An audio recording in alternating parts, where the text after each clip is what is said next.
Once you're complete, we're all growing, we're all evolving, right? But once you get to the most part of being complete, then your search begins. And now you're looking for someone to complement what you've completed. Yes. You always search for the complement, not the complicator. Ooh, that's a good one. Throwing that on a t-shirt.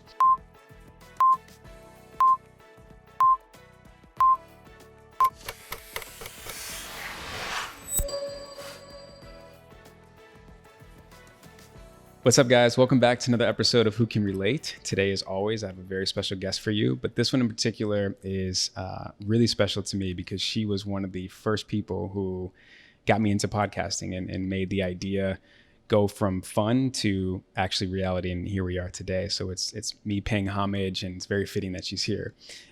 She is a 32-year-old jack of all trades and a master of all. Let me just give you the rundown real quick, the resume. So we'll start with just HBIC, right? I mean, this girl again. So we have model, actress, CEO. We'll talk about the companies, and then a fellow podcaster, which is Girl We Got This. It's on all podcast platforms. You got to check it out. We'll give you the Instagram handles all below so you can make sure that you follow her.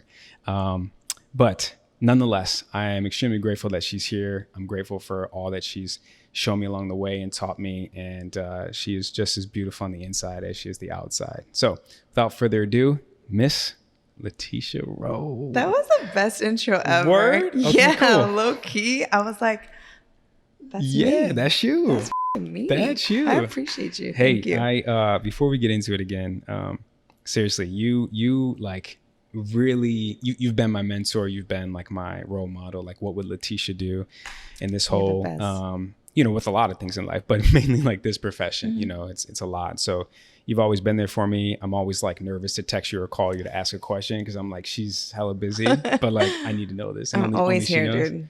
Always. So yeah, but today we're gonna get into some pretty cool stuff, all things relationships. And as I titled the episode, "You're Single for a Reason." Here are the relationship hacks. But before we get into that, my intro was good. Do you want to add any more background? I mean, you pretty much nailed it. I'm a small town girl. I'm from Gardner, Massachusetts. Yeah. I grew up there. I also was an athlete. I think that's a big part of my life. I literally was a tomboy.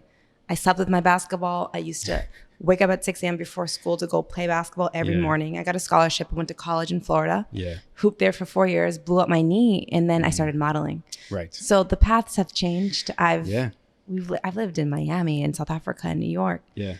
Went to Atlanta for 5 years, got into an interesting relationship there, and then that ended, and now I'm here in LA. Right. So, and it's almost 2 years. We just found out. Almost 2 years. It's wild. And I brought my hat company here too, because I have a hat company called Tress. Tressforus.com. I designed a hat for us, for our curly hair, for our texture, to protect us. I'm getting there, by the way. Yeah, I got you. Maybe like a year more, but yeah.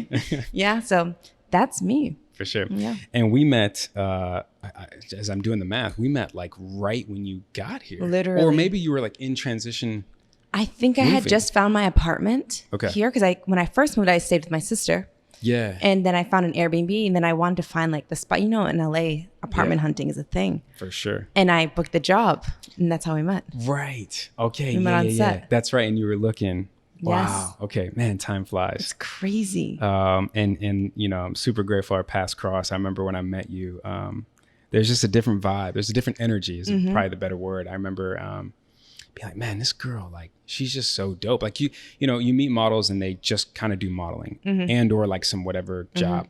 But you had like your company, you had your other company, Blue Hazel, you were rolling with too for a while. Yeah. And you were just doing stuff. We were talking about acting and commercials. And I just remember leaving like, I need to get my shit together. Like, damn. Like, I mean, modeling's cool. I blessed to do it full time and everything, but I could be doing more.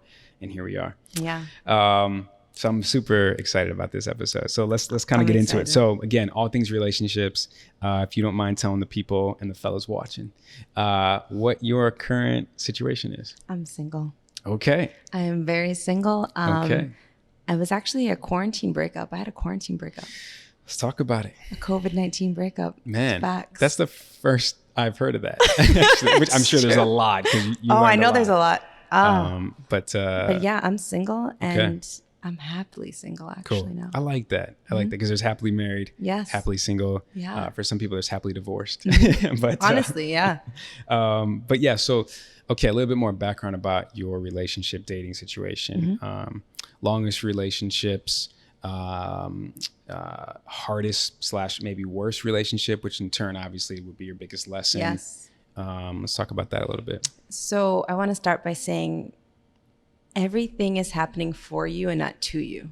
And once you can literally take that in as a woman, as a man, the relationships, ideas, and the endings and the heartbreaks and the breakup, things start changing in your head. For sure. It starts changing. So, I had a couple long relationships. I'm a relationship girl. Yeah, like, me too. Yeah, like I'm not a single type. Like I'm not the Same. dating type. I like being in relationships. Yeah. And that goes back to my childhood and my codependency and a lot of these things that I'm uncovering now. We'll talk about that later. Yeah. But, I had that high school sweetheart for 5 years. I had another relationship in my 20s for 5.5 years. Oh, wow. Yeah. So 2 relationships, 10 plus years. Yeah. Whoa, Yeah. wow. Okay. And then I just had another relationship that I was really in love with for Sure. 7 months. You know what I mean? Sure. So, they were all hard and complicated in its own aspects.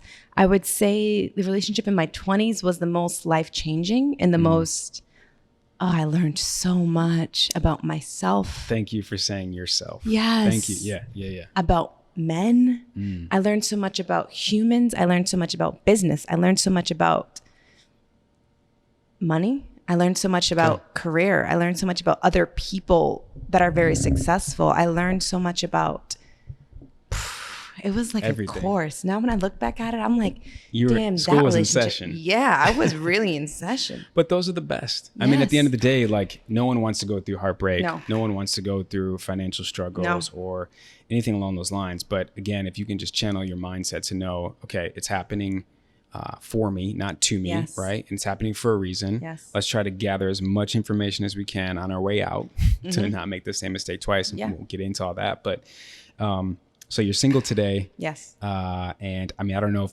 people can date during COVID. I don't really know what's going on, but either way, COVID or no COVID, I was single there for a while, and the struggle's real, and it's just hard out here. Yeah. It's hard out here. I think, a lot has to do with society and in our attention spans or lack thereof. Everyone, thanks to social media, goes off of the grass is greener on the other side. And, there's something better out there for me mentality. And there's something, it's like you can sometimes just miss a really good thing right in front of you because you're not present. And I think that's the big problem in our dating situation in our society is we're just not present. We're so far ahead and we're not enjoying the moment. And then only until hindsight later on, we find out that, damn, I could have, would have, should have done that instead of looking so far. So if you want to piggyback off that, just again, how the struggle's real and how, and maybe why you think it is. So I also want to say the struggle is real, but it's only a struggle if you think of it as a struggle. Because when I first started dating after like my long relationship of 5 years, I was like, what the Yeah. People are on dating apps. I've never had to be on a dating app. So I'm a 30-year-old woman. Like I work. So like I'm busy. So I'm not out and about. And my homegirl was like, yo, you got to get on the app.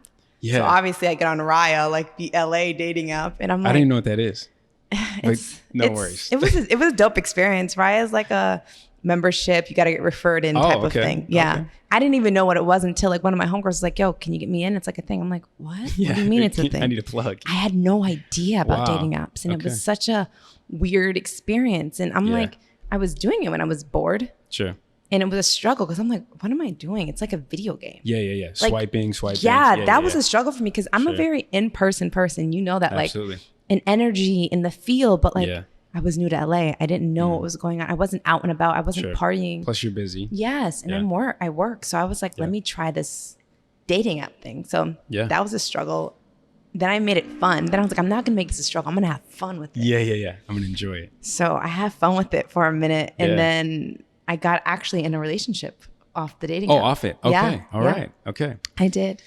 Now, let me ask you this. So when it comes to getting into a relationship, right? Everyone's mindset is different. And I think for me, my personal experience before I got into one, now in hindsight, I realized I kept taking the same old me into a new relationship with a new person, and somehow, some way thinking that I was going to get a new result. Again, with the same me coming in. I know that feeling. Hindsight is everything. I realize that now. I owe a lot of my exes a lot of apologies. Me too. Yeah, we should do that episode, Yeah, for another day. A letter to our exes. Yeah. But yeah, and I just remember thinking like, kind of like what you said about the dating app, how it's like a video game. I just kept being like, I'm playing the game over, next game. You're playing the game over, next. And I kept replacing these women as if they were like avatars in a game. And I'm like, this isn't okay. And then I sat down and I thought, like, why do I keep getting the same result? Every single relationship that, like, if I sat down all my exes at a round table and said, go ahead, roast Justin, they'd all have the same negative things to say about me. And I'm like, what does that say about me? Everyone is so quick to do this, to point the finger, right? Then I started to point the finger at myself before my relationship now, which is obviously my wife, thank God. Yes. And, so beautiful. But I realized so much that when you get started in a relationship, you can't have that, right? Because then you're going to start attracting the same old situation, the same old guy, the same old girl. And as we talked earlier, it's about, you can almost in a sense control what you want to attract. So let's talk about that. Patterns are real. Yes. Patterns are so real, and everything you said is so true. Yeah. Every relationship starts with the relationship you have with yourself. But the young Justin and the young Laticia, we didn't know no better then. You know what I mean? So now I'm learning to be gentle with myself, because when I look at the old me, I'm over here thinking like, damn girl, you weren't finished with that relationship. Like it was still in you. You didn't heal from it. You didn't let go. You didn't learn everything you needed to do. And now in hindsight, I'm finding, like you said, man, I wish every motherfucking man sat at the table and looked at themselves and had the idea of their exes looking at them. Yeah. Because you're literally just going through people. And the more you go through people, the more you're hurting people, the more you're scarring people. Sure. Because you haven't done the work. It's not fair and it's sad. Yeah. But we're evolving and we're human and we're learning. And to sit here and be like, yo, I did up a couple times. Yeah. There's a lot of men that I devoured on my healing journey. Sure. And I do apologize. But at the end of the day now, being a woman that has grown, that has worked on herself and still working on herself. Yeah. I find small wins, and I now reward myself, because my last relationship didn't work, but I remember going in and being like, damn, this is what I want. Yeah. But I knew I wasn't ready. And I specifically told him when he asked me to be his girlfriend, I was like, just be patient with me, because I'm still healing. I'm under construction. Yes. Yeah. But not everybody can hold space for you under construction. Preach. Not everybody can hold space. So I was proud of myself for being vulnerable with the man that I just met. And I learned that not everybody can do that. So it's the truth. And you figured out trial and error, right? You have at to the end of the live day, and learn. And you're going to learn a lot, as I told you when we talked about during your breakup, how, look, you win some, you lose some. Yes. Not anymore. Yes. You win some and you learn some. And even while you're in it, you can learn a lot. You can learn a lot about that person. So you're very vulnerable going into that relationship. Yes. As I said, you're under construction, and you got to be careful with not only in life who you give your energy to, but especially in those vulnerable moments, because they can do some serious damage and, God forbid, cause some trauma. And then it's a whole nother situation for the next guy who it's not even his fault. And then for you to unravel too. Exactly. There's a good quote I want to read to you. I just read it today, actually. So in relationships, after your breakup, it says, cry, forgive, learn, and move on. Let your tears water the seeds of your future happiness. Cry, forgive, learn, move on. And let your tears from all that crying water the seeds of your future happiness. But that's the thing. If we, and this is in hindsight, right? But if we can remember that on those rainy days when we're crying and we're sad and he broke up with me, or she blah, blah, blah, or he cheated or she cheated, you just have to try to find that light, find that positive mindset, and just say, look, again, let's get it all out. Because a lot of people, I think, the best way to get over someone is get under someone. A lot of people just like out of sight, out of mind, they shove it under the rug. And then all of a sudden, relationship after relationship, failure after failure, your rug, you can't shove anything under it anymore. Yes. And the next person that comes sees you got all that stuff under your rug. It's going to be written all over you. And you think it's not. Can I just say one thing? That needs to be the breakup mantra. That quote needs to be the big breakup mantra. For sure. I felt all of those things. But it's easier said than done. And when you're in it, sometimes you don't see the light. Sometimes I was depressed. I remember I was depressed and I got super low and I was like losing it. I was crying and I couldn't see the light. So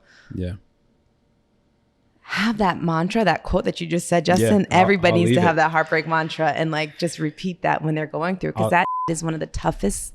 Heartbreak is one of the worst feelings I've ever experienced. For sure. You know, there's a metaphor about, maybe you've heard it, but I translate it into, breakups. It's a little boy and a father, and the little boy has a really bad temper, and the father's trying to help him out with it. And he says, look, every time you explode and you have a really bad temper moment, I want you to take a nail, I want you to take a hammer, go out in the back and start nailing that nail into the fence. And then so he does this, and the next day he loses it. It's another nail. Weeks go by, months go by, and he's got all these nails in this fence, right? Now he starts to work on it. He's found a guide or some solutions, and he's starting to fix the issue. So the father says, once you fix that issue, I want you to go back to the fence and I want you to take out that nail every time you have a good day and you have no temper. Here's the problem though. Here's where it comes full circle. Oftentimes, those holes can never be filled again. Yes. So those holes may be there forever. Yes. When someone breaks your heart, male, female, whatever the situation is, they're taking that hammer and that nail and they're putting it into your heart. And even when they leave, they may remove that nail, but the hole may still be there. But it is up to us and only us. It's not even their responsibility. Even though they caused the damage, it's not up to them anymore. Thanks for coming out. I'll take it from here. It is up to us to finally either fill those holes or just accept that they can't, but keep it moving. The heart is big enough. The mind is big enough. You're evolving and you're growing enough to know that, one little mistake that you made or he or she made, it's a moment, right? It's not a permanent thing. It's a temporary thing. Yeah. But that analogy really got me because I was like, wow, like you don't understand. You're actually leaving some scars behind with people. Yes. So be careful how you treat women. Be careful how you treat men. Yes, you have to. Karma's a real thing. It is. I believe in that. Yeah, it's a whole nother subject. But, so be mindful of that. But again, at the end of the day, knowing that only you can replace those holes and you can kind of do the own patchwork. Yeah, right, you're responsible for that. And I think a lot of it comes down to, again, you taking those lessons, not losses, lessons. Why did this happen? Right? Do like an inventory checklist on you before you get into the next relationship. Do I have enough positive, mantras and affirmations in the closet? Like, right? Do I have enough issues with solutions next to them in the closet? Like, do an inventory check. Yeah, have the tools. Yeah, I mean, what you put in is what you get out, and you'd want the same thing in return from whoever you're dating. But a lot of people don't do that. Again, a lot of people are so selfish. Yes. And they're like, it's not me, it's them. Yeah. And that point the finger, mindset.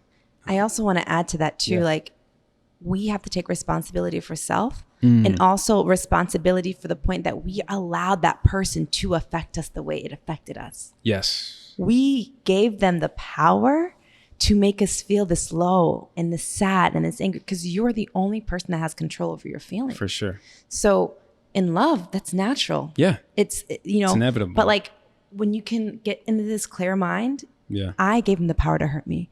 I gave him the power to do this. There's some things that we didn't give him power to and it just happened to happen to us. But there are some things that we allowed to. So taking responsibility for, the entirety of it all sometimes. There's sometimes that you shouldn't take responsibility for some things. I'd agree with that. But there's some things where it's like, no, I knew better. I should have left. For sure. I allowed this to happen to me. So I'm going to take responsibility. Now I'm going to learn. So my question to piggyback off that is how do we prevent the same mistakes from happening, right? How do we attract Mr. Right and Mrs. Right? Well, look, I'm going to be 100 with you. I don't know because I haven't attracted that yet. Okay. All right. I'm going to be 100. Well, for someone here who's married. Yes. Allow me to try to give my opinion and my 2 cents. So again, once I metaphorically speaking, sat down on my exes at the round table and did my inventory check on what didn't work in my relationships, what continues to be a failure in my relationships. I started to dig. I took a hard look in the mirror and I remembered something that a complete stranger gave me advice in the form of a question. I know we talked about this earlier when I was at the hospital, my daughter was born, and he asked me, are you going to be the man you want your daughter to marry? So I always kept that in the forefront, but we get busy, life happens, and you forget things. You forget your mantras, right? And your affirmations. And so, but I rekindled that thought, and I was like, right now, today, so I'm 30 years old after my ex. I'm like, no, I am not the God. Help my daughter if she ever finds someone like me, because as much good as I had and that I knew I had a lot of flaws, and I had a lot of baggage, and I had a lot of things I needed to fix. So I started to dig deep. And it's something that I think a lot of men are really hesitant, because the ego, right? I always say, it's a powerful thing. Men have a certain E word and women have a certain E word. So men have ego, women have emotions. Yes. And what happens? That's a good one. Come on now. What happens? You just clash every time, right? The ego and the emotions, and you can't ever get on the same page. So I thought, I need to check my ego at the door, right? I need to start doing some inner self work to figure out this didn't work. As much as I tried to fit this square peg in a round hole, it didn't work. Let that go, right? I started to read books. I started to figure out like what's going to work for me. So as we talked about, the 5 love languages, right? Yes. So the five love languages for men is on a whole nother level. Ooh. Like this really, I was like, damn, like so many times as I'm reading mind this book. Blown. For sure. And then again, 5 love languages. This is for men and women. That's a necessity to life. But as I call Bible of relationships. Yeah, I gotta get this. Is attached.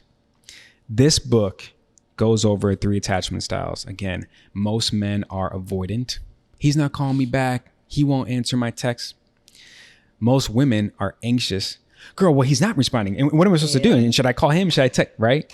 And then the unicorns out there who are secure is the 3, in the total attachment styles. But this book, as I self-diagnose, there's a quiz in here. It's really cool. It gives you a diagnosis. It turns out that I am like 70% avoidant, 20% anxious, and then 10% secure. Yes. Secure is like the goal. Yeah. That is they metaphor it as an anchor, right? So my anchor was like not what it needed to be. So anyway, so I started to dig. I started to do some research, and I started to figure out, what can I do? Like, I always like, we talked about manifesting and law of attraction and stuff too. And I always said, the next one after my last relationship, I said, the next one is going to be the one. And I want to put that out there in the universe, but I knew I had to do my part. Yes. So I started to dig.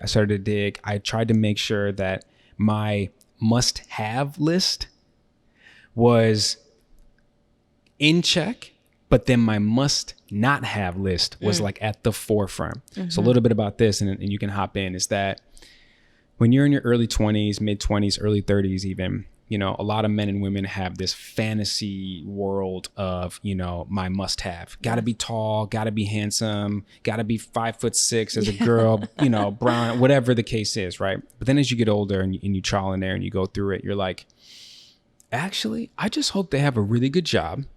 I hope that they're stable. I hope that they love themselves. Yes. I hope that they're spiritually in tune. And I hope that they don't leave when the shit hits the fan. Yes. That's the must, that's the list you need to focus on. That's it. Let's talk about it. I was never a list girl, which is a bad thing and a good thing, I think. You know what I mean? I never wrote lists down. I'm a heart person. When I get connected, I'm in it. Like, that's just, you love heart. That's the Aquarius in you. Yes, it is. It's facts. And, and I've learned that, no, it's okay to have lists. It's okay to have desires, because without having that, I never knew what I wanted. So I was just attracting whatever that was attracted to me, and I attract things. Yeah. So I was just like this, you know what I mean? I'm looking over my shoulders and I'm attracting, and then I get into something that I'm like, I didn't want this. Yeah. So now, as a grown ass woman, I'll never forget. Yeah. Last year, I went to Laguna Beach, my favorite place, Hotel Joaquin, and I wrote a list. It was 2 full pages. Wow. Of everything my heart desires in a man. I was like, I'm ready. Love this. I'm ready for him. Because I was doing the work. I was healing. I was going through a lot of things and releasing a lot of things. Yeah. Lo and behold, now in hindsight, I still had a lot of things I had to work on and release. Sure. But in my head then, I was like, I'm ready, which was it was last year. Yeah. So I wrote a list of everything I wanted in a man. Mm-hmm. I didn't write the list of everything I didn't want in a man. Okay. And that's the key. That's the key. Look, the more clear you are on, if anyone takes anything from this little bit of the episode, is just be clear on your deal breakers. Mm-hmm. It's as simple as that. It is. Right? What works for someone may not work for you. Yes. And that's okay. Yes. Own that. Please own it. Let that person know, hey, this is a hard line for me. This is a deal breaker. I'm letting you know. Don't take it as a threat. Yes. I'm just giving you a heads up. And you can do the same for me. Please do it for me. Let me know. Please have boundaries, because boundaries are the only way this is going to work if there's a future. Yes. Please create boundaries and be honest and upfront. Yeah. So John, the next one, I'm gonna be doing all that. Right. But I'm glad you had that list, Yeah, and I did. And definitely get clear on your deal breaker list, your boundary Yes. list. A lot of people, everyone is so quick to have that materialistic, pretentious list, but it's like, hey, I want to know what your hard no's are. I want to know where you draw the line, because that's going to help me, right? Yes. Be able to be with you, etc. Yes. But the only way you know is if you work on yourself, Yes. which is obviously what we're doing. But speaking of working on ourselves, which is one of the common themes that'll be here today, is I'm guilty of this. I know we talked about this. I know you are too. You admitted that people often try to fill voids with other people. Yes. And we're all guilty. Yes, of we it. are. I mean, hell, I might still do it today. You know, I got a lot better, but I had a session with my therapist, and I was just being honest with him. I said, look, there's a lot of things that I'm asking of my wife that she's able to do initially, but it's not long term. It's not sustainable. Why is that? It comes and goes. And he was asking me a couple more questions just along the lines of like, well, okay, well, what is it that makes you happy? It took me like, I'm on the call and I'm silent for like 3 full minutes, which is a long time. And I'm like, I never really thought about that. He goes, what is it going to take to make you happy and to give you what you want out of life, not your partner, life? And I was like, It's powerful. I was like, just shocked. And it's you would think it's just an easy answer. It's like someone says, hey, you win the lottery. What's the first thing you're buying? You got a list. Yeah. Hey, what's going to make you happy in life? And you, not you and this person, or you and it's you. Only you. Yes. That can understand that. Oh that my can figure that gosh. out. So I started thinking, I was like, he goes, what are you asking of her? And I was giving him a couple of examples, and he goes, but that's in your department. Okay. Well, what about this? Nope. That's you. Yes. And basically he chalked it up and he said, look, it's not fair to them to ask them of these expectations and these wants and these needs that only you can fulfill for yourself, right? Woo, that's a whole gem. He said, you have to be enough for yourself, right? No one can complete you. The goal should be, everyone pay attention. Oh, this is getting It's good. coming. Everyone pay attention right now. The goal should be work on your craft, create you as beautifully and as best as you can. And then once you're complete, we're all growing, we're all evolving, right? But once you get to the most part of being complete, then your search begins. And now you're looking for someone to complement what you've completed. Yes. You always search for the complement, not the complicator. Ooh, that's a good one. Throwing that on a t-shirt. Ooh. And that's the thing, is like, unless we do the work ourselves, I'm over here asking you to do something that I should have been done by myself, for myself a long time ago. It's not your fault. And I'm sorry. Yeah. So I hang up from the therapy session. I'm hyped. I'm like, I feel like I found the key to the locked door with 18 locks. I got the master key. I go upstairs. I'm like, babe. And she's cooking. She's like, what? Where'd you come from? I was like, I just talked to my therapist. And I was like hyped. And I told her. She started crying. I apologized to her. And I said, look, I'm sorry for asking you to do certain things for me that only I could do for myself. She used to always tell me, I just got chills. hey, I'm just happy I can talk about it, right? But she often, and this is my fault. She often used to say, I feel like I'm never enough for you. I feel like I'm not good enough. Chills. Maybe I'm not worthy enough. I am Shay. Maybe you deserve more, and maybe I can't give you that, but we're married and I thought I could. And I said, I get it now. I now understand. I said, now I'm going to go make my list, speaking of, and I'm going to write down what's going to take for me to be happy. What do I have to do for myself to be happy? This has nothing to do with you. You just sit back, enjoy the ride, and watch me evolve into the husband that you deserve. Because that's my responsibility. It is. Man, she cried. I cried. We hugged it out. And again, that makes me so happy. Can I just say there's so many of us that is Shay in that moment?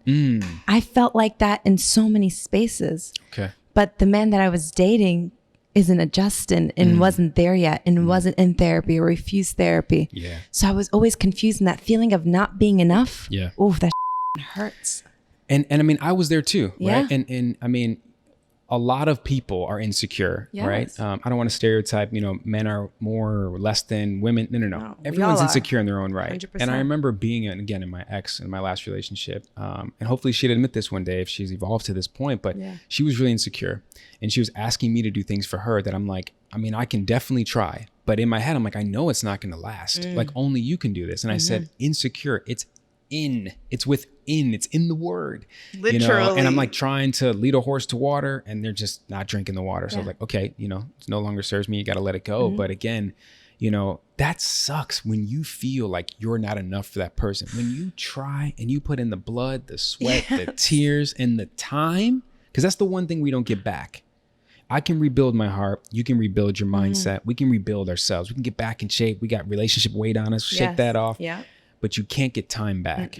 So when you put in all this time and you're like, I still feel like I'm not enough. So note to self, anyone, if you're in that situation, in that relationship, as you said, you've been in there in the past, it is not so much you. It's that person hasn't asked themselves that question. Yeah. What makes me happy? Yes. What is it going to take to make me happy? And then let me knock that out the park. And now I'm coming correct. Because I used earlier as being single as the struggle is real. But the struggle just got that much easier. So much easier. Because now I know who I am. I know what I want. I know what it's going to take. I know how to love myself. And guess what? Because I know all the above, here you go. If you want to date Justin, I got it all written out for you. Here's the answers to the test. Just take the test. But can we highlight the work it took to get here where you are? Let's talk about that process. You know what I mean? It's a process and it's work. And it's having the strength to look in the mirror and be like, yo, bro, you got a lot of work to do. Yo, Laticia, you got a lot of work to do. Yeah. And then start with a therapist. So many people, especially men, I've dated so many men. Ego. That will refuse therapy. Yo, I had one dude say. Ego. He was like, well, we can go to therapy, but I'm not going to go to therapy. I said, excuse me? Like he wanted to go to couples therapy, but not singular therapy. And I go, but we both have to work on ourselves. Yeah. Separately and together. You just think I'm the problem? You just think oh, God. You know what I mean? So it takes a lot of strength to do that work and vulnerability to get there. And I'm so proud of you and happy for both of you because that takes a lot of work on both ends. And it gave me chills because that's the beauty of love.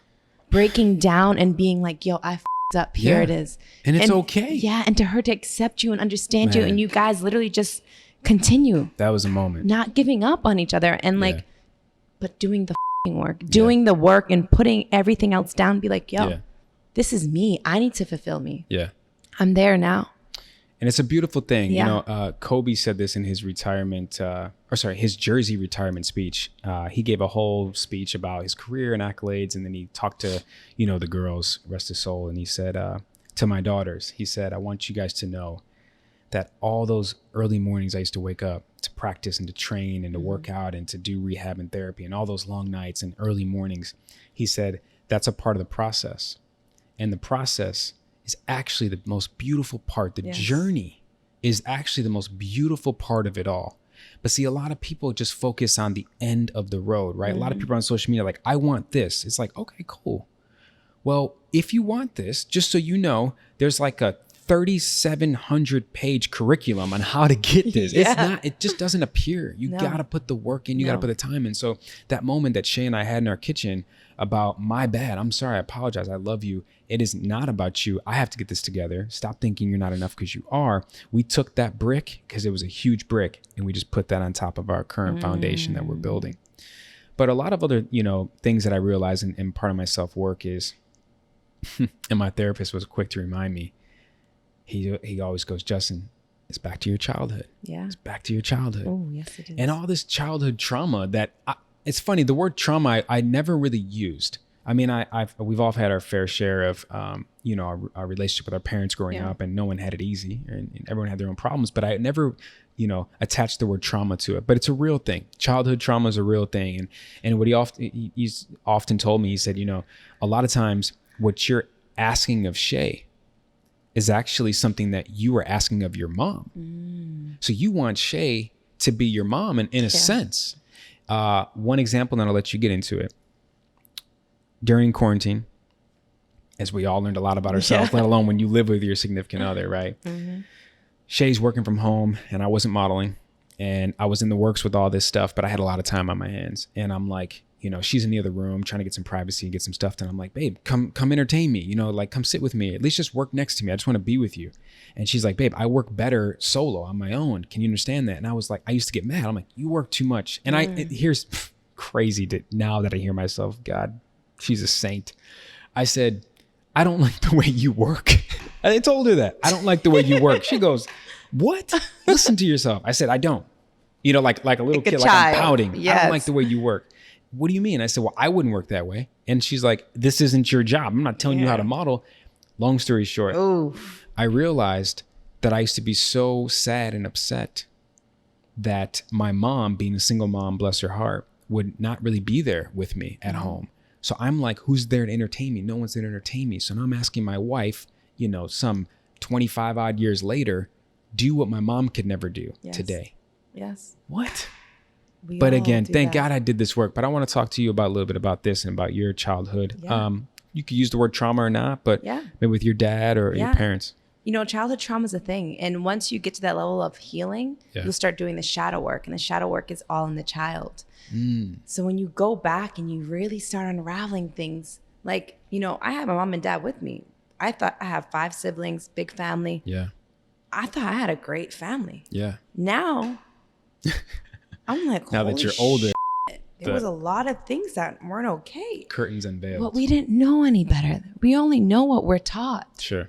So we carry on these things that we've experienced, traumas, whatever you want to call it, for the rest of our lives until we go back and heal it. So me and my dad, that was my right-hand man. That was my dude. I love that man. I still love my father to death. Yeah. He was my coach. He was hard. He was very critical. We had this very toxic relationship, my dad and I. Okay. He was a hard coach. He would yell at me. He would be crazy. And then I had a book and I would write how much I hated him. Wow. Because of sports. Sure. Athletic, and I was so competitive and I wanted to be the best and I wanted to prove myself to him. Yeah. My oldest sister, we both hooped and she was so good. And I was never that good. Okay. So I always had to do better and prove myself. And I always felt never enough. So now as a woman, you could ask the old Laticia, what do you want in a man? One of the biggest things that attract me to a man is intelligence and smart. That's what I'm attracted to. Okay. Intelligence really whoa, is it blows my mind. Sure. And I'm like, why? Because my dad was always my coach. So in essence, I was looking for a man to kind of coach me or to help me or to allow his intelligence to teach me. Yeah. But I'm smart. I'm intelligent. I don't need a man to coach a grown-ass woman, Laticia. But because you're so conditioned to that, and you without maybe subconsciously realizing, you were dependent on that. And I was, and that's what I was used to. We oftentimes attract our fathers until we heal that wound. Same, you know for what I men mean? And mothers. Yeah, the same thing. So I found myself, when I look back in a lot of my relationships, I was always trying to prove myself. I never felt enough. And I was like, but I'm doing all the things. I'm doing everything. Yeah. You don't see me? Yeah. You can't, there was so many times where I was literally not taking care of myself and taking care of him. Right. And I'm like, and he still doesn't see me. The sense of not being seen from your partner is literally that's trauma in itself. Yes. It's trauma in itself. Yes. So, I love my father. He taught me, like we said, trauma is trauma. There's a lot of great things that we got in our childhood as well. Sure. But when you're wondering why these things keep happening, these old patterns you want to break, you have to go through the shit that you're like, I am in another toxic relationship because I'm used to this. It's familiar. Yeah. This is how me and my dad, and I love my dad to death. And guess what? I love those men to death too. Sure. Like sure. my ex, I still love him to like I have so much love for him. Yeah. You know what I mean? And I still love him. Like, and I'm still working it out with my therapist because I'm like, why do I still even want him? Yeah. And I know it's not good for me. You know what I mean? I know it's not. I know he has a lot more work to do. I know I have a lot more work to do, but I can be straight up like, sometimes you have to let it go, even if it's not good for you, even if you love it. And that is one of the hardest things I've experienced as a grown-ass woman. Like, I love him. And letting that go, there's still some days where I'm like, I think about him. Well, you love him so much, you can let him go. Yes. Right? And I had to. And that is something only grown, healed and listen, people can do. But listen, you correct me if I'm wrong, because a part of the process a lot of people don't understand is in forgiving someone. Yeah. It's not about them. No. When you forgive someone, it has nothing to do with them. It's for you. Yes. And also, when you start to forgive yourself, that's like on a whole nother level of self-care, self-love, and you will prevent you from making the same mistake or attracting the same old sad situation. But you said something about your dad that I think I'm picking up what you're putting down as I pick up this book. Let me guess. One of your main love languages, right? Because there's 5. Is it words of affirmation? Yes, now.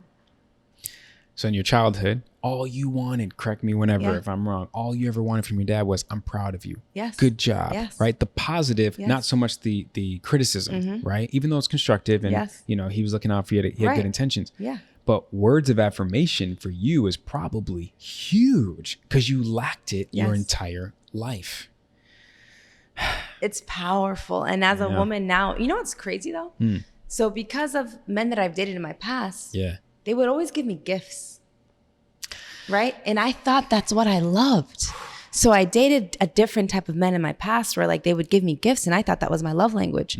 So now with this last relationship that I had for 7 months, I thought my love language was still gifts. Sure. But being with him, I was like, this isn't my love language anymore. And I'm realizing it now through my healing, like, no, words of affirmation. I needed him to touch me and hug me and hold me. Like, that is actually, touch. And I told him the wrong thing. So it was my fault. I was still undiscovered of self. Yeah. You And know by the what I way, mean? your love languages can change. Yeah, they're always evolving. They're always and changing. Here's primarily when that happens.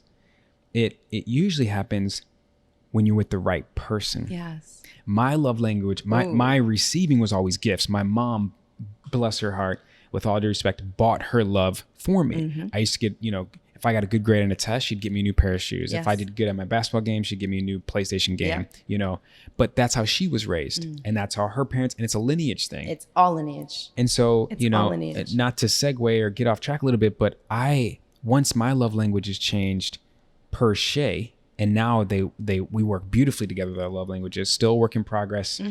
My like bottom of the list love language is touch. That's her number 1. But I was never shown affection. Crazy enough, my therapist, because I asked him, I said, okay, my number 1 love language, because myself is words of affirmation. That's what I need from my partner. And he said, yeah, because you never got that from your parents. Okay.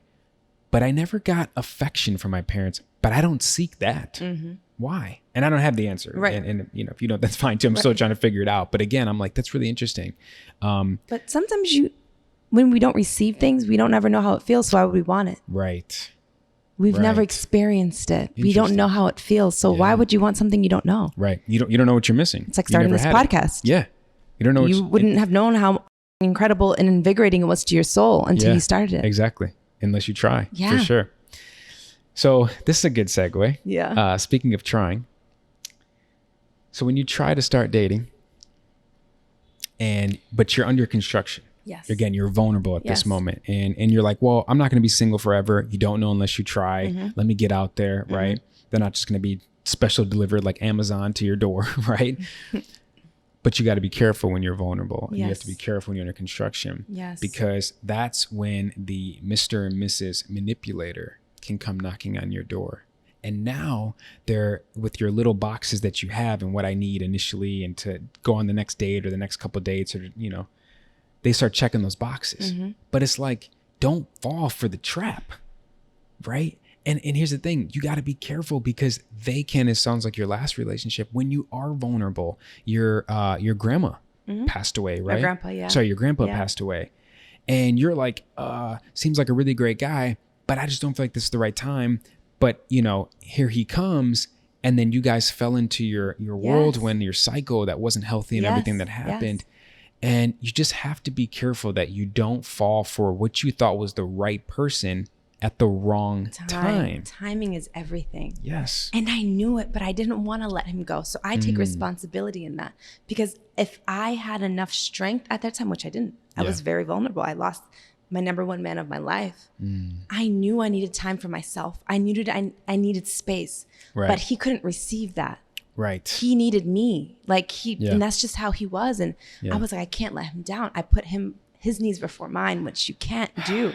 You know what I mean? And I was like, I just need some space. But there were so many times even where I was like, you know, I was like, hey, I just need a break. And he was like, well, I don't believe in breaks. And I was like, okay, but I understand why. Because when we both have abandonment issues, right? Yeah. He might not admit it, but I know him. Sure. And I love him I still love him. Sure. But, you know, I can tell you, like, I just wanted a break for a couple of days to get my shit together. I was off. I was dealing with so many things, but I wasn't in the sense of reality, in the mindfulness where I could be like, Laticia, it's okay. He'll understand in a couple of days. Like I just needed my time. But when you're vulnerable, you're weak. You can't make right decisions. Like you literally have to. And if that man loves you, guess what? He'll respect you. He'll respect your space. And he'll know what to do, or more importantly, what not to do. And he'll know how to handle you. Yes. And you know, in hindsight, we both were literally people that were still evolving and growing and trying to make it work. And, you know, he has stuff to work on. I had stuff to work on. Yeah. But in that vulnerable time, dude, you cannot make clear decisions. You don't have the strength to hold boundaries. Your boundaries cave. Yes. You don't have the strength to be honest and open and use your voice, and because you're vulnerable. And please take it slow. Stop rushing into relationships. Love takes time. If this is your forever person, y'all got forever to go. Can't rush greatness. You can't rush. And I feel like some of my relationships in my life, they were just rushed. It's like this instant attraction. Like, we go. Be patient. Learn him. See the red flags. Let him learn you instead of just trying to mush. I was mushing everything. Like and I was like, yo, we didn't take the time to get to know each other. Right. Like on a deeper level. On that point, people will show you who they are. Yes. It's up to you whether or not you want to believe them. Right? Look at those red flags. Yes. Wave the red flag to him, in front of you, so that you both know this ain't it. This ain't working. They will show you who they are. Yeah. You need to either believe it or don't. Yes. Because we can all live in the potential fantasy, right? Or versus reality, as we can talk about, is just smoothly rolled into transition. But because at the end of the day, stop focusing on the potential of someone. Can't. Because we all have potential. But it's one thing or another if we are going to live up to it, or just keep knowing, I'll get there one day. Yes. I'll get there one day. Because how do you know if you should stay or should you go? How do you know what's fantasy versus reality? Yes. And you can't change a person. No. You cannot change him. You cannot change her. You shouldn't want to. No. Either. That's not our job. And I learned that about myself. I'm a fixer. Yes. All my life since I was a child, I've been trying to fix. I try to fix things. That's not my job. Right. You know what my job is? To fix my damn self. Yeah. That's my only job on this planet Earth. Which will benefit your partner. Yes, that's it. I am not perfect. You are not perfect. No. It's okay. Do your job, I'll do mine. And then collectively, here we are. So it's surrendering. We have to surrender. And then this fantasy versus reality thing, which I think you were segueing in. Yeah. You know, we as women specifically, I don't know about men, we fantasize about love since we're 5 years old, since we see the Disney man take us on the Prince Charming. You know, we fantasize, we have these fantasies, and I feel like some of us still have this fantasy. And I did. Sure. I still have and I just discovered this with my therapy. And my therapist, she goes, Laticia, because you have this fantasy of what you want in love in a relationship. It's supposed to be this tug of war. Yeah, but in my head, it's like, this tug of war, like this back and forth, but we still love each other and this fairy tale. No. Get back into reality. Yes. We're human beings. We're not the movies that we watch. You're not The Notebook. You're not Love and Basketball. By the way, those are my two favorite love movies. Love and Basketball for sure. For life. Yeah. But look at that love. Yeah. He treated her dirty. Yeah. They left. Yeah. You know, she went off, did her thing. They come back. He leaves his wife to get back. Yeah. That's my favorite movie. Right. And then I see myself, this tug of war with my relationships. No, that's not reality. It's a fantasy that we see. Yeah. And that's literally society has brought to us since we were born. You know, so we live in this fantasy and we can't. It's reality. We're human beings. Yeah. We all are imperfect humans trying to evolve and we all have so much self-work to do. So be in reality first with yourself. Okay. Who am I? How am I feeling? What do I need to work on? Like what Justin has done in his lifetime. Get there. Yeah. Because then you're in your reality. Right. And then you can be in reality with the person that you bring into your life. Yeah. And guess what? If I'm considering myself in reality, there's a lot of work that is still involved in reality. Yes. I didn't like get married on October 18, 2019 and be like, cool, I'm done. Let me just kick back, relax and enjoy the ride. No, that's actually when the work really begins. Because now I've committed to you. Damn, it's a lot of work. I like it. I said vows. Yeah. I'm a man of my word. I'm not just gonna, waste your time. More importantly, not waste my time. Yes. Let's do this. Let's. Wow. I rolled up my sleeves. Let's get to work. Yeah. So it doesn't. A lot of people think that, things should, for the most part in life, when it's worth having, should be effortless. But there are gonna be bumps in the road, right? Just understand that, and just understand. Okay, this is what we have to do to get to the next. Try to stay in the present moment, etc. But when you're in the fog, as I call it, you're in a bad relationship, and the reality is, this is not the fantasy that you want. It's not. Okay. And let it go. You have to figure out, should I stay or should I go? Should I continue to try? Should I continue to ignore my inner circle? How many times have we done this where they're like, girl, he ain't the one for you. And my boy's like, yo, Jay, bruh, come on, man. I know you. I know what you want. I know what you stand for. I know what you work so hard for, Laticia. He ain't it. But you're like, no, but they're going to do. And we just had this great talk and you just keep making up all these excuses because you're in this fog. And here's something that I was given a piece of advice by one of my brothers one time. Man, this still hits different. He said, if you don't know by now, you know. Let that marinate. If you don't know by now, if this is the person for you, you know. Yeah. Now this applies to everyone who's like in a 2-year plus relationship. You're 2 months in, no one knows. Okay. Yeah. But like 2 years in, moving forward, if you don't know by now, you know. And here's the thing. If it no longer serves you, let it go. Yeah. Because the goal should be to grow together. First of all, the goal should be to constantly grow and evolve, right? So you're gonna keep doing this. The goal is to do it on the same level, same playing field, and then eventually evolve and grow together.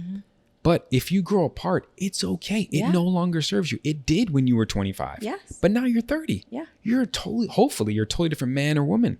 So let it go. It's easier said than done. But again, if you don't know by now, you know. If you know in your heart of hearts, I have tried everything and it still is not what I know I deserve, and I know what he or she deserves, let it go. I've been there. Let it go. I've been that girl.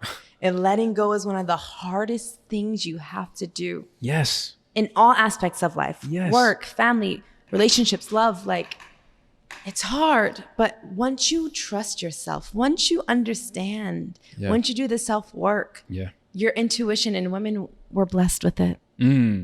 It's that first feeling. We are blessed with it. We know, but we let it go because we're like, no, we can make this work. I want to make that's me. Yeah. I don't quit. Like, I'm gonna fight this shit till it's over. Like, I like to win. I'm an athlete. Like, it's in my blood. Sure, competitive. Yes, but no, I knew it wasn't it.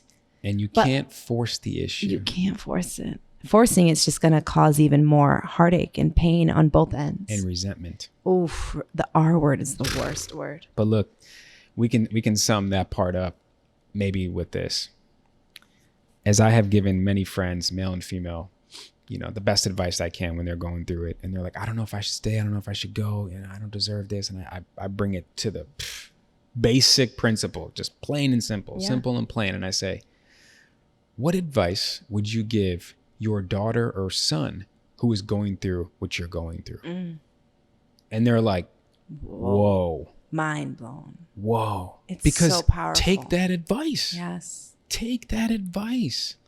And honestly, Justin, I also believe in letting things go, and that, cliche where if it comes back to you, it's meant to be. I believe in that. I 100%. believe in that so much, because sometimes I'm in a clouded position. Sometimes I am literally like a mess. Yeah. He can be going through it too. He Yeah. might not verbalize it to me, but I know him. Sure.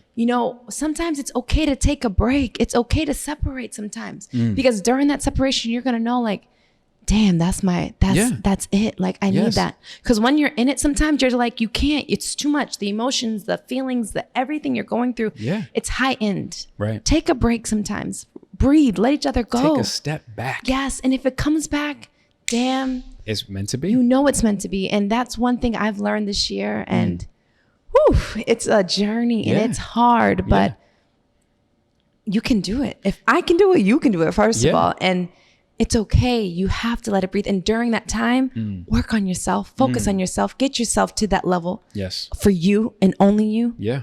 Because that's when everything's going to come to you. Full circle, the way it should have been this entire time. Yes. You just got distracted. Yes. And it's natural. We all get distracted. Sure. We all try to force the issue. We all get distracted. We all ignore our homie or our homegirl or our mom or our sister or whatever the case is. But when you start to hit a wall in your relationship, right? Let me take it back to New Edition real quick, right? Sing with me if you want. Yeah. Sunny days, right? Everybody loves them. Tell me, baby, can you stand the rain? That's such a good song. Editors, throw some auto-tune on there. Help your boy out. You know what I'm saying? I'll stick to my day job here. But the point is, sunny days, it's easy when everything's good. When you're on vacation, you're chilling out. As Kanye said, how you going to be mad on vacation? Like, literally. Enjoy the sunny days. However, when it hits the fan and the rainy day comes, I'm going to find out who I have as my ride or die. I'm my right-hand woman, right? As my right-hand man. Yes. Here's a little piece of advice that I don't know all these books I read. I don't know where it came, therapies. I don't know where it came from, but this is great. It was given to me and Shay, so maybe it was therapy. And they said, when you guys are really good, so the sunny days, take some time and make individual lists on how you need to communicate to your partner, how you need communication to be given to you and what you receive. Make that list when everything is good, because then when things are bad, you can revert back to this list and you're like, hey, you told me this was your words. You said that when we're arguing to remind you of this. And now we know. You make the list in hindsight when everything's cool, the sunny days, and when it's raining outside and it's I'm gonna use that. Messed up in your relationship, you're having a road bump, you're having a roadblock, you can take that list out and you can say, hey, look, this is what we created. You told me this what works for you. I mentioned to you what I'm going to need from you. Let's figure it out together. And let's do it together. Again, just a little piece of advice. Another thing I want to give the people is great quote. This is John C. Maxwell, one of the authors that I read. He said, most people change only when 1 or 3 things happen to them. They hurt enough that they have to change. They learn enough that they want to, or they receive enough that they're able to. Your goal is to keep learning so that you want to change for the better every day. Now, for me personally, I was 1, 2, and 3. I was hurting so bad that I knew I wanted to change. Once I started picking up the books, listening to podcasts, going to therapy, I found some solutions to my issues. I'm like, oh, I want more. It's like when you're at the gym, you're working out, you're like, damn, I look good. I want more. And then the last one is when you receive enough that you're able to. I had all this knowledge, all these great advisors and mentors and role models in my life that now I received plenty enough to be like, hi, Shay, my name's Justin. Nice to meet you. Right? So again, the goal is to try to be better every single day. There's another thing too I'll give you. This is great. It says that everyone should expect to experience 3 to 9 turning points or significant changes in your life. And it could be a transition, And happy experiences or unhappy, you lose your job, you get divorced, you have financial setbacks, health problems, death of loved ones, etc. But these turning points can provide perspective, which is the ability to view major changes within the large framework of your lifetime and let the healing power of time prevail. By learning from your turning points, you can grow at a deeper level within your career and life. That's powerful. I know it's a lot, and we can you guys can watch it later. You can rewind it because I just hit you with some stuff. But again, to sum it up, there's 3 to 9 significant moments in your life that those moments are going to be the ones that are the biggest lessons. Take your notes and notes and notes and just make sure what is in your control that you don't, as much as you can, repeat that same mistake twice. And I think a key to that too is patience. Yes. Be patient. Something I don't have. Patient. I'm working on it now because I didn't have it in the past. Yeah. Be patient with your own journey. Be patient with your grief. Yeah. Be patient with your healing journey. Right. Be patient with your partner. Yeah. Be patient. It takes time. It's not going to happen overnight. Again, we didn't get here overnight. No. No. It takes time. It really and the does. healing power of time, let it prevail all. Let it make everything make sense. Yes. And another thing, I know I gave you this when we were talking about your ex, your most recent relationship, and Alina Baraz's album just came out. Oh, that's a good I hit album. you with that line, and it says, look, it's not that you're asking the wrong things. You just may be asking the wrong person. That shit hurt. Let that marinate. That shit hurt when he told me that. And I was like, man, but I don't want it to be, but it's okay. It's okay. It's okay because you're not asking too much. Right. What you want isn't too much. No, what you desire, you deserve. Yes. Yeah. Just asking the wrong person. And you're deserving of it. Right. You're worthy deserving of all of it. Which is perfect to talk about self-love. Oh. Self-love isn't selfish. No. Let me repeat this. Self-love isn't selfish. It's important. Yes. It's not only important for you. Yes. It's not only important for your partner, if you have kids, if your homie, your friends, your family, it's important for everyone around you. If you're going to bring people into your circle, into your life, the more you can love yourself, guess what? The more you can love everybody, everyone else benefits. It's not selfish. It's important. It's necessary. Can I just share something with you? Because Yes.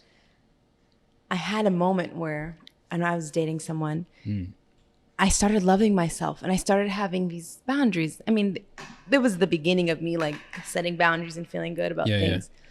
And I was like, I'm going to go home. And he would always get mad when I would go home. And I'm like, why did I have to go love on me? Home to Massachusetts? No, like to my own place. Oh, got it. Okay. Because we didn't live together. Yeah. So go home to my own place. I just needed to get me together. Like I needed to listen to my music. I needed to journal. I needed my own space. Do you? Yeah, just for like a day. Right. Maybe 2. Sure. And he would always get angry. And he had like a moment where he was like, oh my God, you're teaching me so much. I said, what? Because we argued because I left. I'm like, dude, I just want to go home. I just got to write. Like, I just need my own peace right now. He was like, I've never been taught how to love myself. I've never seen self-love. I never experienced what that means. And I know love as being selfless. Sure. I there were so many things that this person admitted to me in this short time.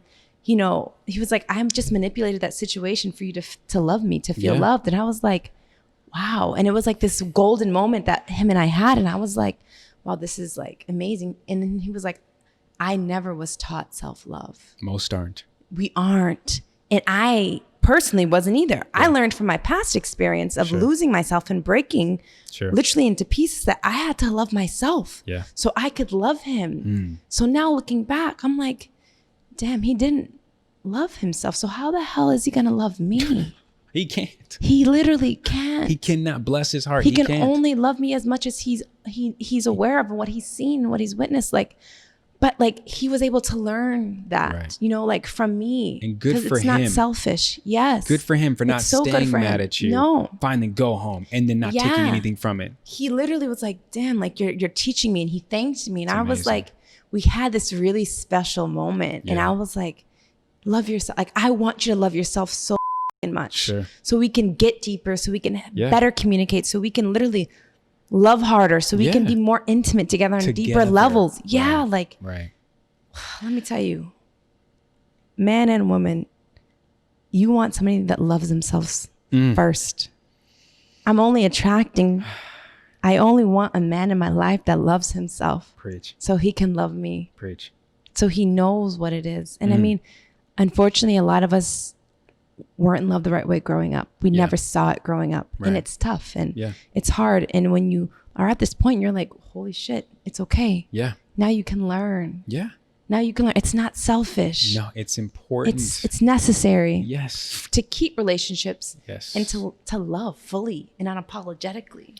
You know, you said something when he mentioned that he was never taught self-love. Here's the thing, a little play on words. Self-love is oftentimes self-taught. Yes. But you don't know unless you know, I need to go home. I need to play this record. Yes. I need to do this face mask. Yes. I need to eat this breakfast, this lunch, this dinner. I need to work out at this time. You know what works for you. And it's up to people to just accept that. Don't take it personally. No. I'm not leaving you because of you. I'm leaving you because of me. Yes. In turn, it will benefit you. Just wait. You got to grow to miss someone. You have to leave the house to miss that person. You do. A lot of people don't understand that. They take it personally. They look at it as selfish. You're selfish. It's like, guess what? With my self-care and self-love, you damn right. And the sooner you can be selfish with that department, the better for me. For us. Yes. And especially long-term. That's sustainability. That's sustainability. Damn, that's that forever. But you gotta create that blueprint of what does first of all, for people, ask yourself, what does self-love mean to me? Because it's different for everybody. It's very totally subjective. What does self-care look like for me? And how often do I need to do both? And then communicate that to your partner.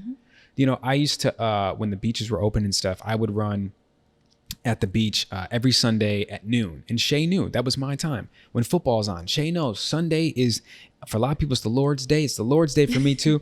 But when church is over, it's football day for Justin. And she knows that when she does her thing with her girls or whatever the hell she needs to do. I don't care if she sits in front of a wall and stares at it. If it's going to help you, it's going to help me. That's respect. And I'm all for it. And you're going to respect their boundaries. You're going to respect that.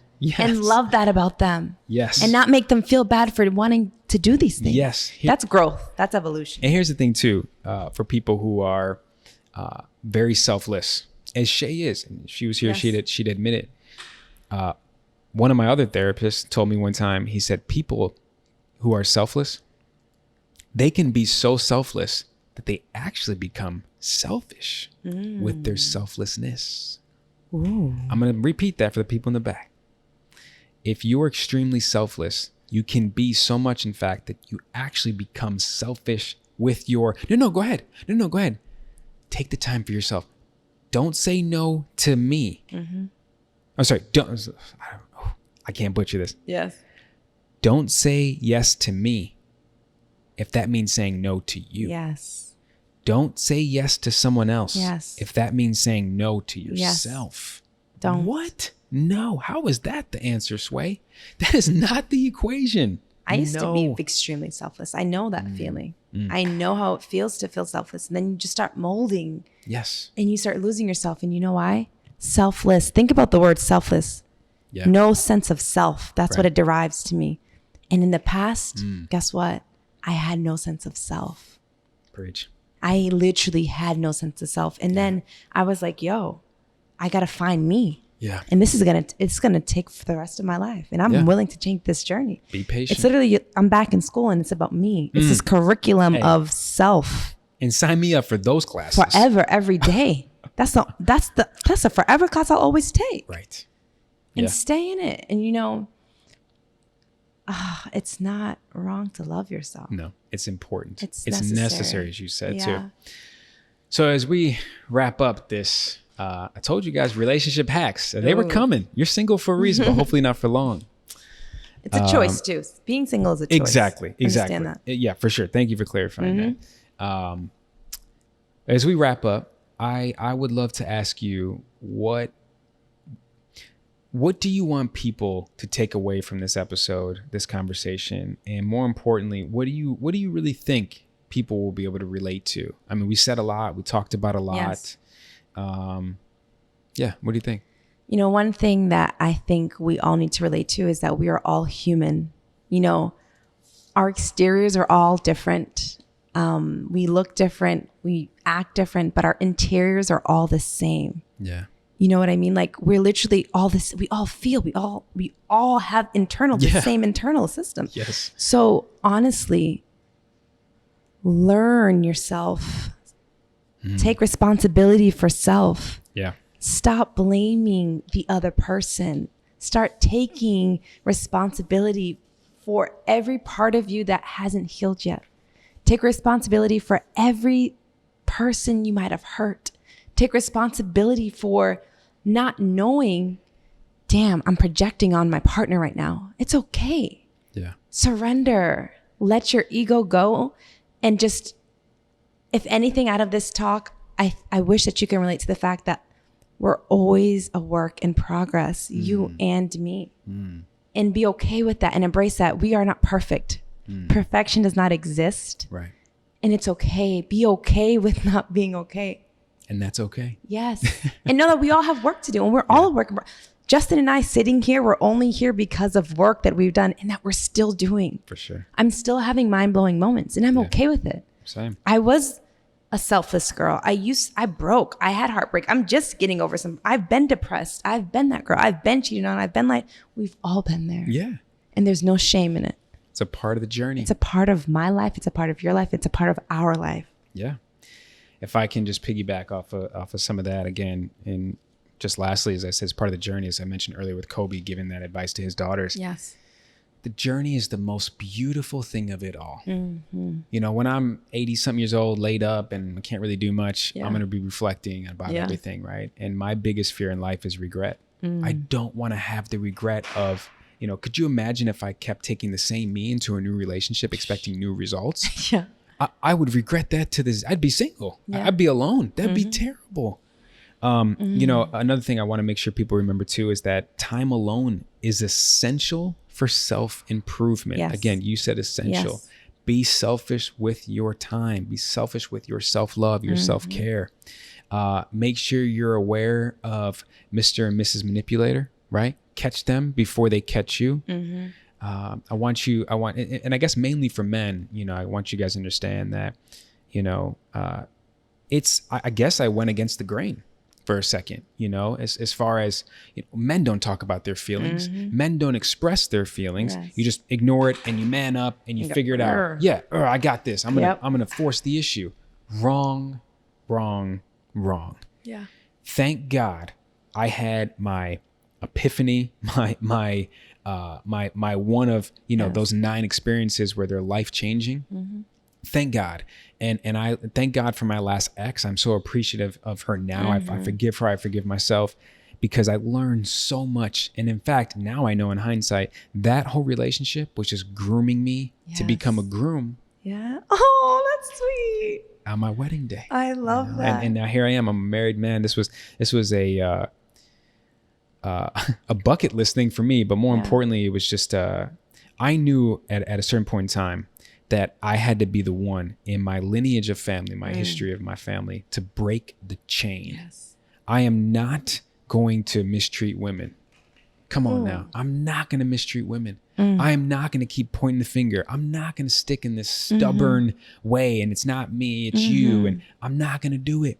I'm not going to, you know, not be the father that I always wanted as a kid. I'm going to be everything and more to my daughter now and to my future kids. So for the guys out there, you're just stuck and you're stuck on stubborn. Yo, let it go. One day at a time. Take your time. Be patient. Take this episode as a sign that you guys, men and women, needed to hear this today. This was your wake-up call. This was the universe bringing us together as the universe brought us together to give you this message that hopefully it's better late than never that you can start making these necessary changes. Yes. And I just want to say one thing too. Trust yourself. Yes. When you're healing and when you're growing, there's many times where you're like asking of other people. Yeah. You know, and the more you grow and evolve, the less I have to call my girlfriends and be like, yo, hey, do you think this, the less I'm worrying about what other people think. Yes. So trust yourself and trust your journey because it's going to be a beautiful one. I'm going to add to that and then we'll get into the rapid fire questions, which is the funnest part, I think. You know, something I got from Jada Pinkett, not about this August Alsina stuff, but you know, the Red Table Talk episode, and she said, we humans do such a poor job, especially today, in this day and age, of just silencing the noise. Mm-hmm. How are you supposed to listen to your gut and your intuition when you have all these voices and all these distractions around you? Sometimes just sitting in silence, whether it's meditating, whether you go for a walk and you just zone out and you let your intuition and your gut do its magic and do its work, what it's designed and intended to do for you, just be open and just listen. You will get all the right messages. You will get all the answers to all of your questions. Just be silent. Yeah. Listen, and then when you do hear that, be open-minded and say, okay, I'm going to try this. Right. So again, just want to add to that too. So let's get into That's magic. Okay, rapid fire. Okay, let's do it. These are questions that Laticia has no idea about. She was not prepped on. You're going to get the raw, authentic, real answer. And here we go. Question number 1. Who is or was your role model? My mom. Okay. My mom was my role model. Now, I mean, she's not so much anymore? My mom, as the older I become, the more I've evolved. Yeah, sure. Oprah's always been my girl. All my passwords have Oprah somehow in it. There you so go. I would say my mother when I was young, but it's evolved to Oprah. Oprah now. Okay. Yeah. What does your dream life look like? My dream life looks like a life traveling, a life on a beach near water, near ocean, with a beautiful husband with at minimum 3 kids. Okay. And happiness and peace and simple things. Yeah. Man, don't you wish you could just go back to when times were just simple as a kid? I look at my daughter, she's 12, and this free spirit, this happy-go-lucky, carefree. I'm like, oh, I hate being an adult sometimes. It's just simple at times. Yeah. But anyways, I love your answer to that. Okay, so what was one situation or experience that you would consider life-changing? Again, as I said, everyone goes between 3 and 9 in their lifetime. So if you can recall one.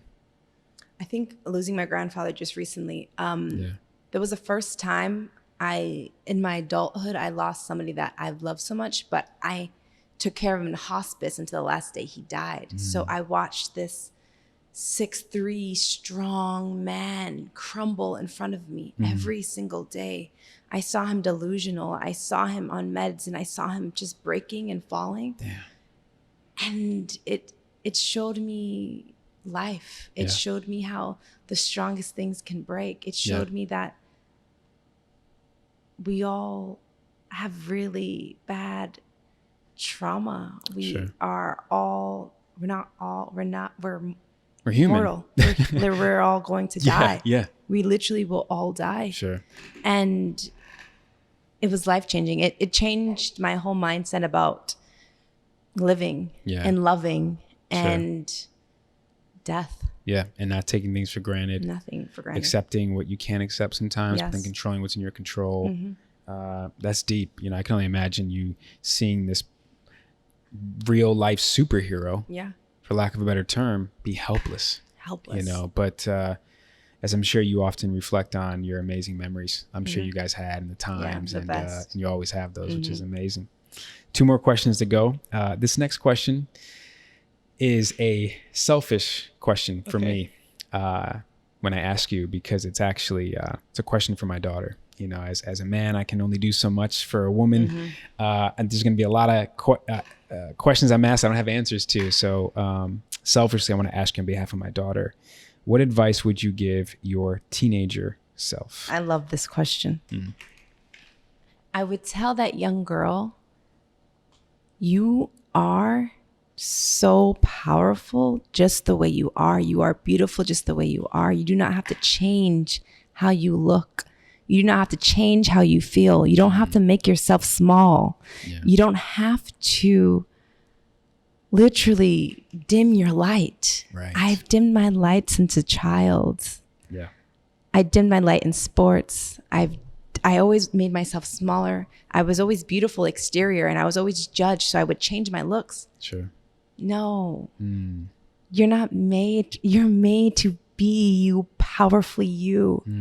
And you have to have yourself surrounded by people that honor you for that. Yeah. Because there were many times in my life where I was surrounded by people who didn't honor me. So why would I honor myself? Sure. I didn't honor myself to begin with. Sure. But I would tell that girl, you are literally this incredible specimen just the way you are. Yeah. Don't let anybody dim your light. Yeah. Use your voice too. Please never lose your voice. I'm a big advocate for that. Yeah. Yes. Yeah. I would say that. I appreciate that. You know, we actually had a talk last night. She's gotten into YouTube and she got a little channel and she does some videos and she edited it and everything, you know, obviously my daughter. And, you know, I watched it and it was great. It was so dope. And it was like professionally done. It was all good. And I said, Mama, it's great. You know, you did a good job. And I let some time go, hour or two goes by and she's getting ready to go to bed. And I said, you know, I have some more feedback for you on your episode. She's like, oh, okay. I said, I think you dimmed your light a little bit. I think you made yourself small in a way. How you are with me and Shay and your mom and your stepdad and your friends and your family. I didn't really see that little girl come out, you know, in front of the camera. I said, maybe because you thought there was a camera recording you, which there was obviously, but I want you to know comparison is the thief of joy. Don't ever try to compare yourself to someone else. Yes. Everyone has to start off at some point in your little YouTube career. Yes. Everyone is beautiful in their own unique way. Own it. Yes. And if someone can't accept that, it's not for them. Don't worry about that. So ironic that you gave that advice today. Last question. What does Laticia admire most about Laticia? You know what's so crazy? In therapy, I learned I'm very tough on myself. Yeah. But I admire my resilience. I've broken many times. I've cried many times. I suffer with depression. Yeah. Functional depression. Okay. Because I can still do everything, but when I'm home, I'm fucking like some mornings it used to take me really long times to get out of bed. Sure. I'm resilient. And that's one thing that I love about myself. Great. Like, I can own my bad Yeah. And I know that I'm going to stand up the next day. I don't know how I'm going to do it some days, but I'm going to do it. Right. And I'm going to work my ass off until I do it. I'm going to reach out to who I need to reach out to get there. Yeah. I'm resilient as fuck. I appreciate you sharing that, you know, as someone watching this, as they see how beautiful you are and how put together you are, they may think, oh, she doesn't go through what I go through, or she has no problems and, you know, she's in la la land. But I want people, because they do the same thing for me. I'm like, word, you should have seen me yesterday. I was like, hey, rock bottom for a second. So, you know, I'm glad and I appreciate you opening up that side of things. So we're almost done. I want to ask you, what's next for you? What's next? Because I know you got something in the pot brewing. We do. So I'm taking Girl We Got This to another level. So we're creating a platform. It's called girlwegotthis.co. And it's literally a movement of women coming together in our most vulnerable states, using our voices, helping each other. Girl We Got This was created because life is better with a sister. I wouldn't be me if it wasn't for other women around me, hearing their stories, learning from them, seeing how they've done things, seeing them break and how they got back up. I learned resilience from my mother, like from my friends. Right. So girlwegotthis.co is literally going to encapsulate all of that. And we're going to create this bomb ass sisterhood and do sister circles and just be raw and honest and be like, yo, this is us. Yeah. You might think this is me, but no, this is really who the hell I am. Now let's help each other. Let's get better together because, you know, we're better together. Like, and we're all sisters here. We're all brothers and sisters on this planet Earth. Yeah. So let's unite. So life is hard, but it's really hard when you try to go at it alone. Yes. Girlwegotthis.co. So we're in it together. Yeah. I'm stoked about it. So where can people find you? Podcast, where can they listen? Instagram, what's going on? Yes. So my Instagram is @laticia.rolle. And my podcast is on every podcast platform. It's Girl We Got This. Yep. That's my jam. And if you guys have curly hair, trustforus.com. That's where I sell my hats. Yeah. And that's where you can find me. I'll make sure I write it all out. I appreciate people can find it. Last but not least, and I want to end with this. I want to take a moment to acknowledge you. Oftentimes, life's busy. Even during COVID and quarantine, we're still busy. We put a lot on our plate and we just get caught up in the mix of things. But I want to take a moment to acknowledge and appreciate you. I opened with saying how grateful and appreciative I am of what you've done for me. I probably would not be where I am today if it weren't for you with this podcast. You've been very generous with your time and with your knowledge. But I also commend you on your resilience and how you just don't give up. I mean, I've seen you go through some stuff. I've heard it in your voice, but then time goes by and oftentimes it's not a long time. I'm like, damn, like she's back. She's back. Yeah. So true. Your title of your podcast and your company that you're forming is Girl, We Got This. If you don't got this, how does that look? Yes. So again, I appreciate and I commend and acknowledge you for your resilience, your ability to, even if you get knocked up, you get back up, right? It's not how you fall, it's how you get back up. Yes. So we need more like you.